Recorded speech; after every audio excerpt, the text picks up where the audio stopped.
Hello views, welcome back to Aishwarya ప్రక్రియ episode 1. ఈ రోజు మనతో ఉన్నారు విశ్వగురు జిహెచ్ ప్రసాద్ గారు. సార్తో మాట్లాడదాం. నమస్కారం గురుగారు. నమస్తే అండి.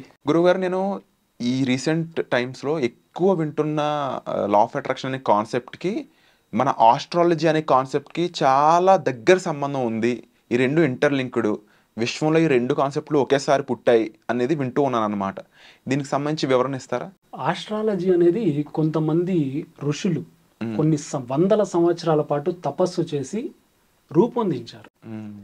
ఈ ఆకర్షణ సిద్ధాంతం అని అనుకోండి, సృష్టి ఎప్పటి నుంచి అయితే ఆవిర్భవించిందో, ఎప్పటి నుంచి అయితే పుట్టిందో అప్పటి నుంచి కొనసాగుతూనే వస్తుంది.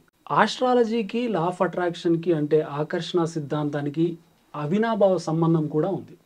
అదేంటంటే, ఇప్పుడు ఆకర్షణ సిద్ధాంతం ఏం చెప్తుందంటే, ఈ జన్మలో మీరు కోరుకున్న కోరికలు ఏవైనా ఉంటాయి కదా, వీటిలో తీరని కోరికలు ఏవైనా ఉంటే నెక్స్ట్ బర్త్కి క్యారీ అవుతాయని చెప్తుంది. ఓకే. ఆ నెక్స్ట్ బర్త్కి ఏమేం క్యారీ అయ్యాయి, మీరు ఏ వృత్తుల్లో ఉంటారు, ఎలాంటి లక్షణాలని కలిగి ఉంటారు, మీ విల్ పవర్ ఎంత ఉంది, మీ ఫోకస్ లెవెల్స్ ఎంత పెట్టగలరు అనేది ఆస్ట్రాలజీలో హారోస్కోప్ని బట్టి చెప్పేయచ్చు. ఇంత సంబంధం ఉంటుంది. ఇప్పుడు మీరు ఎగ్జాంపుల్కి ఐఏఎస్ అవ్వాలి అని అనుకున్నారు, లేదా ఐపీఎస్ అవ్వాలి అని అనుకున్నారు. బాగా కష్టపడ్డారు కానీ ఒక్క మార్క్లో పోయింది, లేదా ప్రిలిమ్స్ అయిపోయింది, మెయిన్స్ అయిపోయింది, ఇంటర్వ్యూలో పోయింది. ఇది మీకు తీరని కోరిక అవుతుంది.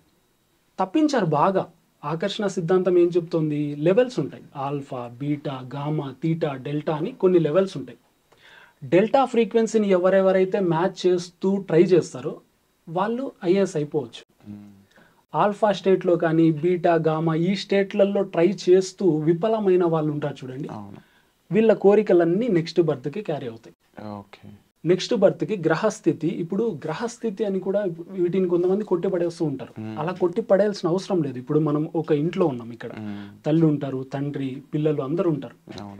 అందరితో సఖ్యత బాగుంటేనే ఆ ఇంట్లో వాతావరణం బాగుంటుంది. ఎప్పుడు నవ్వుతూ ఉంటారు. పిల్లలు ఎప్పుడు తండ్రి మీద గొడవ పడుతూ, తండ్రి ఎప్పుడు పిల్లల మీద అరుస్తూ ఉంటే ఆ ఘర్షణ వాతావరణమే ఉంటుంది, కానీ అక్కడ ఎక్కడా కూడా ఆనందం అనేది ఉంటుంది. సేమ్ ఇక్కడ కూడా మనమున్న ఎర్త్ ఒక సౌర కుటుంబం అనేది ఉంటుంది.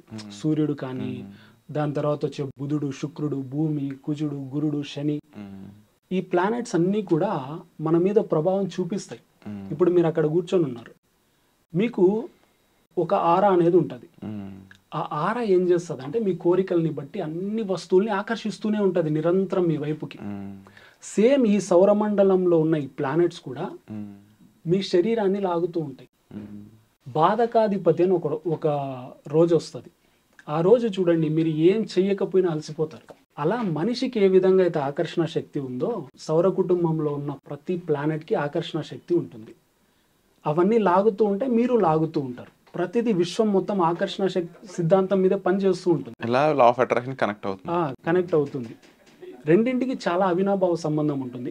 ఇదేమంటే ఆకర్షణ సిద్ధాంతం మీ కోరికల్ని ఎలా ఆకర్షించాలి, నిజం చేసుకోవాలని చెప్తుంది. హారోస్కోప్ ఏం చెప్తుందంటే, ఇప్పుడు ఈ జన్మ తీసుకోవడానికి కారణం ఏంటి అనేది చెప్పేస్తుంది.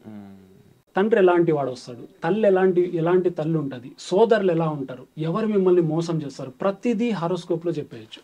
గురువు గారు, ఈ సబ్జెక్ట్ మరింత డెప్త్గా నేర్చుకోవడం ద్వారా మన పర్పస్ ఆఫ్ లైఫ్ అనేది కూడా తెలుసుకోవచ్చా? ఖచ్చితంగా తెలుసుకోవచ్చు, కానీ తెలుసుకోవడం వల్ల థ్రిల్ ఉండదు లైఫ్లో. అంటే రేపు ఏం జరుగుతుంది అనేది ముందుగా, అందుకే ఆస్ట్రాలజీని ఒక పార్ట్ లాగా తీసుకోవాలి. ఇదే ఆస్ట్రాలజీని నిజం అని చెప్పి కూర్చున్నాం అనుకోండి, అది కరెక్ట్ కాదు. సృష్టికి ఎప్పుడు వర్క్ కావాలి, ముందుకు వెళ్తూనే ఉండాలి. కోరికలు లేకపోతే సృష్టి ముందుకు పోదు. జ్యోతిషం తెలుసుకున్నారు, రేపు ఏం జరుగుతుందో తెలిసిపోయింది, గోచారం తెలిసిపోయింది. ఈ 1 yearలో మీకు 1 కోటి రూపాయలు రావాలి అని అనుకోండి. కోటి వస్తుందని ఎవరైనా ఆస్ట్రాలజర్ చెప్తే, కోటి వస్తుందని ఖాళీకి కూర్చుంటే రాదు. కోటి వచ్చి ఆ రేస్ పడుతూ ఉన్నాయి కదా మన మీద, ఒక ప్లానెట్ నుంచి ఒక పాజిటివ్ రేస్ పడుతూ ఉంటాయి. ఇప్పుడు చెప్పాలంటే ఈ లైట్ ఇలా పడుతుంది కదా, సేమ్ ఒక ప్లానెట్ నుంచి కూడా రేస్ పడతాయి ఆ శరీరం మీద. ఇప్పుడు శుక్రుడు మీకు మంచి చేస్తాడంటే పాజిటివ్ రేస్ పడతాయి. ఆ పడుతున్నప్పుడు మీరు కొంచెం కర్మ చేశారంటే కోటి వచ్చేటప్పుడు మీరు ఒక 10 కోట్లు సంపాదించగలుగుతారు. పని మనం చెయ్యాలి. దాంతో పాటు ఆకర్షణ సిద్ధాంతాన్ని అప్లై చేయాలి అదే టైంలో, అది కూడా డెల్టా ఫ్రీక్వెన్సీని మెయింటైన్ చేస్తూ. అప్పుడు కోటి వచ్చేది 10 కోట్లు సంపాదించవచ్చు. అండ్ గురువు గారు, అలాగే ఈ డెల్టా ఫ్రీక్వెన్సీ కానీ, ఇంకా రకరకాల ఫ్రీక్వెన్సీ మీరు చెప్తున్నారు, స్టేజెస్ కానీ, వీటి గురించి మీ వర్క్షాప్లో నేను ప్రీవియస్గా వినడం జరిగింది. సో అప్కమింగ్ వర్క్షాప్ ఎప్పుడుండే స్కోప్ ఉంది, దగ్గరలోనే ఉందా, వీళ్ళంత త్వరగా మన ఆడియన్స్కి ఇవి నేర్చుకోవడానికి అవకాశం ఎప్పుడు ఇవ్వబోతున్నారు? మీకంతా ఒక 15 డేస్లోనే కండక్ట్ చేస్తామండి. ఓకే. మీరు రావచ్చు, మొత్తం తెలుసుకోవచ్చు. ఫ్రీక్వెన్సీ లెవెల్సే మెయిన్ ఇంపార్టెంట్. ఎందుకంటే మీకు 24 అవర్స్ ఉంటాయి, నాకు 24 అవర్స్ ఉంటాయి, భూమి మీద పుట్టిన ప్రతి మనిషికి 24 అవర్సే ఉంటాయి. కానీ ఎందుకు కొంతమంది 100 కోట్లు 1000 కోట్లలో సంపాదిస్తున్నారంటే వాళ్ళు నిరంతరం డెల్టా ఫ్రీక్వెన్సీలోనే ఉంటారు. ఆ ఫ్రీక్వెన్సీని మెయింటైన్ చేయాలంటే ఫస్ట్ మీరు ఆనందంగా ఉండాలి. దీని గురించి నేను నెక్స్ట్ వీడియోలో మీకు స్పష్టంగా ఎక్స్ప్లెయిన్ చేస్తాను. ఎందుకంటే చిన్న టాపిక్ కాదు, ఇది చాలా పెద్దది.